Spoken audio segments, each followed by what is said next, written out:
සුබ දවසක්. ඉතින් සාදරයෙන් පිළිගන්නවා my blog YouTube channel එකට. ඉතින් අද යන්නේ මගේ ගෙවත්තේ වගා කරලා තියෙන විදිහ ඕගොල්ලන්ට පෙන්වන්න. පුදුම හිතේ. හැබැයි ඕගොල්ලොත් මේ වීඩියෝ එක බලලා අනිවාර්යයෙන්ම වගා කරන්න ගන්නවා.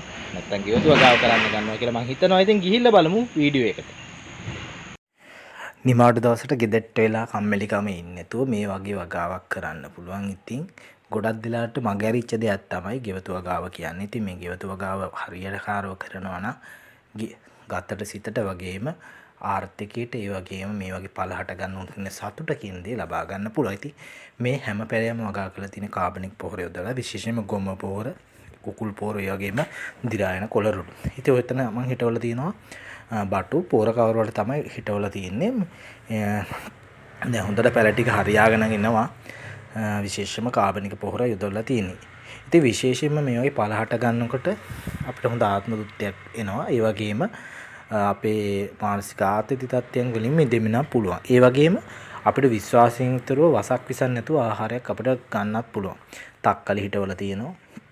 ඒ වගේම බණ්ඩක්ක, පතෝල, කරවිල, මෑ, වැටකොළු, කංකුම්, ගෝවා, එතකොට නිවිති මේවා හිටවල තියෙනවා. ගෝවා පොඩ්ඩක් හිටවල බැලුවා හදාගන්න පුළුවන් වේද කියලා. ගෙඩි ගෝවා එක, කොළ ගෝවා නෙමෙයි ගෙඩි ගෝවා.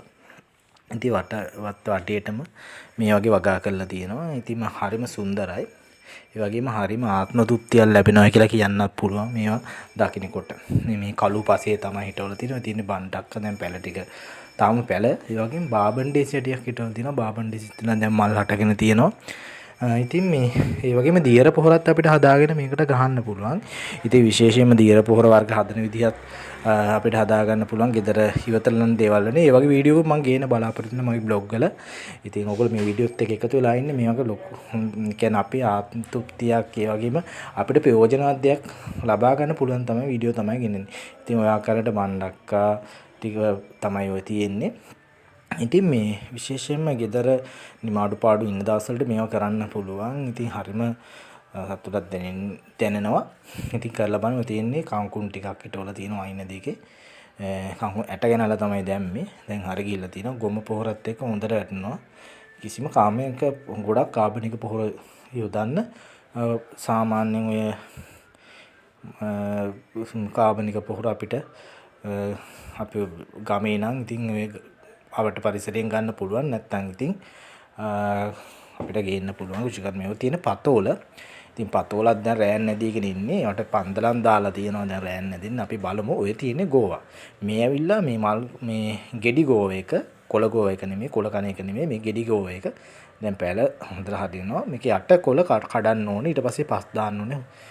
ඊට පස්සේ තමයි අපිට අර ලස්සනට ඒ ගෝව එක හදා ගන්න පුළුවන්. ගෙඩි ගෝව එක. ඉතින් හරිම මේ ගෙවත්තවට යනකොටත් හරි සතුටක් දැනෙන්න. ඔය තියෙන බෝංචි අපිට කියන්න බෑ. බෝංචිත් හදලා තියෙනවා. දැන් බෝංචිත් රෑන් නැදිලා තියෙන්නේ. කියන්නේ දැන් උඩට යනවා වැල් ටික. උතනත් පොර කවර වල තමයි තියෙන්නේ බෝංචි ටික. ඔය තියෙන්නේ බෝංචි. ඉතින් බෝංචි තියෙනවා. එතකොට පැරණියා මිරිස් තියෙනවා, මාළු මිරිස් තියෙනවා, කොච්චි තියෙනවා, මිනිස් වර්ගක් තියෙනවා. උතන මේ පන්දලන් දාලා තියෙන පතෝල, වැටකොළු, කරවිල ඔය ටික තමයි යන්නේ. උතනත් තියෙන බෝංචි වෙලක්. ඉතින් හැම පැත්තෙම වගා කරලා තියෙන්නේ. හැම පොඩි ඉඩකටම ප්‍රයෝජන. ඉතින් මේක මහල් නිවාස, තට්ටු නිවාස කියන මහල් නිවාස. ඒ වගේම පොඩි ඉඩක්ද පර්චේස් එකක්ද දෙකක්ද නැහැ. උලන්න පුළුවන් විතර බටු පැලයක්, බණ්ඩක්ක පැලය දෙක තුනක්, බටු පැල දෙක තුනක්, ඔය වැටකුළු මේ වෙලක් ඒ ටික යවා ගන්න. ඉතින් සාමාන්‍ය අපිට අවශ්‍ය පැලෝ ටිකක් හදා ගන්න පුළුවන්. ඉතින් මේ දැන් තාක්ෂණෙත් අනුව පොඩි ඉඩක වුණත් හොඳ වගාවක් කරලා හොඳ අස්වැන්නක් ලබා ගන්න පුළුවන්. ඉතින් නිතරම අප්ඩේට් වෙනවා මේ කෘෂිකර්මාන්තෙත් කියන. අපි ඒ අප්ඩේට් වෙන විදිහට විවිධ රටවල විවිධ තාක්ෂණ ක්‍රම තියෙනවා. ඉතින් ඒවත් කරගෙන අපි වගාවත් කරමු. ඉතින් අපේ පොඩි ඉඩක වුණත් අපිට විශේෂයෙන්ම දෙන්නේ මේක ආත්ම තෘප්තියයි. වසක් විසන්න නැතුව ගෙඩියක් කනවා කියන්නේ වස විස ගහන ආහාරනේ ගොඩක් තියෙන. ඉතින් වසක් විසන්න නැතුව මේ කනවා කියන එකත් ක්ලොක් කර දෙයක්ද. තුන කොච්චි තියෙනවා. මේ මෑ කරල් හිටවල තියෙනවා. මං කිව්වා වගේම වසක් විසන්න නැතුව කන එකත් හරිම ආත්ම තෘප්තියන්නේ. කරවිලා තියෙනවා. ඒ වගේම ඉතින් අපිම වගා කරලා අපිම ඵලයක් නෙලාගෙන ඒක ආහාරයට ගන්නවා කියන ලැබෙන තෘප්තිය තවත් අතින්ම කියන්න බෑ. එතන අපේ මේ කියන ආතති තත්ත්වයන්, මානසික පීඩන තත්ත්වයන් මගහරවා ගන්න මේ පැල දකින්නකොට, මේ ඵල දකින්නකොට හරිම තෘප්තියක් ලැබෙනවා. ඔය තියෙන කොච්චිය අර බෝල කොච්චි එක මේ නයි කොච්චි එක පැල ටික දැන් හොඳට සරුවට හදනවා. තාම පැල තියෙන්නේ. අපි බලමු ඉස්සරහට වීඩියෝ ගේනවා මේ වගේ පළදාව නෙලනකොට පළදාව වෙනකොට මල් හට ගන්නකොට හැම එක අපි වීඩියෝ එකක් අරගමු බ්ලොග් එකක් ගේමු. ඉතින් ඔය තියෙනවා මේ වැරණිය මිරිස් එක. බටු පැල ටික. එතකොට ඔය තියෙන්නේ මගේ බාබන් ඩේසියා ටික හරිම ලස්සනයි. දැන් අර පෝරත් ටික දානකොට මේ පැලවලත් එක තව මේ වගේ මල් පළදාව වැඩි වෙලා තියෙන්නේ. ඉතින් හරිම ලස්සනයි හරිම චමත්කාරයි. ඔය තියෙන්නේ මේවා ටික අපේ කෝවා පැල ටික වණ්ඩක්කා. ඉතින් ඔය ටික තමයි තියෙන්නේ. හරි සුන්දර පරිසරයක් තමයි මේ තියෙන්නේ. ඉතින් ඔය තියෙන පන්දලන් ටික දාලා තියෙනවා ලස්සනට. පන්දලන් ටික ඔය වගේ තමයි යන්නේ. අර වැල් ටික ගිහිලා කරල් පල්ලෙහාට බේරෙනවා. එතකොට තමයි මේකේ සුන්දරත්වය තව වැඩි වෙන්නේ. ඉතින් තව ඉස්සරහට මාසයක් දෙකක් යනකොට ඔය සුන්දරත්වය ඔයගලන්ට මාසයක් දෙකක් සති දෙකක් තුනක් යනකොට මේ සුන්දරත්වය දකින්න පුළුවන් මේ වගේ පළවෙනකොට. ඉතින් මේ පාර අයිනේ පොඩි ඉඩක් තියෙන්නේ පර්චේස් එකක් දෙයක් වගේ. ඉතින් ඒ ප්‍රමාණය වගා කරලා තියෙනවා. ඉතින් හරිම සුන්දරයි.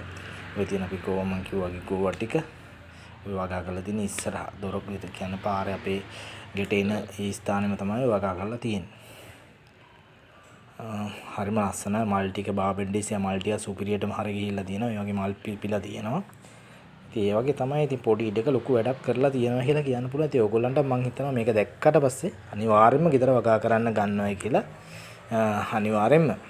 ඉතින් ඔය තියෙන බාබන් ඩේසියා මල් ටික ලස්සනට පිපිලා තියෙනවා. හරිම උදේ දකින්නකොට මාරම සතුටක් අලංකාරයක් නිවසටම ඇති වෙනවා. ඔය මම බුලත් වල දෙක තුනක් ඉඳගෙන තියෙනවා. මඤ්ඤොක්ක ටිකකුත් අපි හිටු පිටිපස්සේ හිටව ගත්තා. මේකට කියන්නේ මේ නම මොකද්ද මේ මඤ්ඤොක්ක කොහොම හරි හිටවගෙන තියෙනවා. ඒ ටිකත් හොඳට හරි ගිහිල්ලා තියෙනවා. බුලත් වල ටික තුනක් ඒ බුලත් කියන්නේ තම හොඳ ආර්ථික වාසියක් ගෙන පළදා ඊතර වැල් පහයක් හදාගත්තා කියන විකුණන්න පුළුවන් සයිස් එකකට හදා ගන්න පුළුවන්. ඉතින් ඔහොම තමයි මේ වීඩියෝ එක හොඳ නම් ලයික් එකක් දාලා කමෙන්ට් එකක් දාලා මගේ channel එක subscribe කරන්න කියනවා. ඉතින් මේ වගේ දෙයක් ඕගොල්ලොත් කරලා බලන්න ආස හිතේ.